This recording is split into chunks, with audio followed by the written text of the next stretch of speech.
Sometimes I'll draw a crease pattern and I'll think, I don't really need to see that folded in large form. But this time I saw that crease pattern and I was like, oh yeah, this is gonna all line up. I really need to see that in a full piece with a nice border.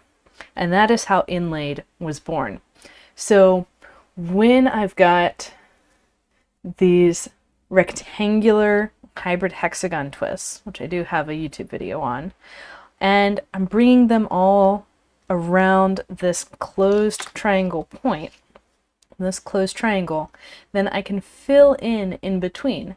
So the closed triangle is acting as the three-fold rotationally symmetric position, the rectangular hybrid hexagon is the two-fold position, and I need to fill in that center, and I had a choice of filling it in like this, or filling it in slightly differently that would make the central twist closed.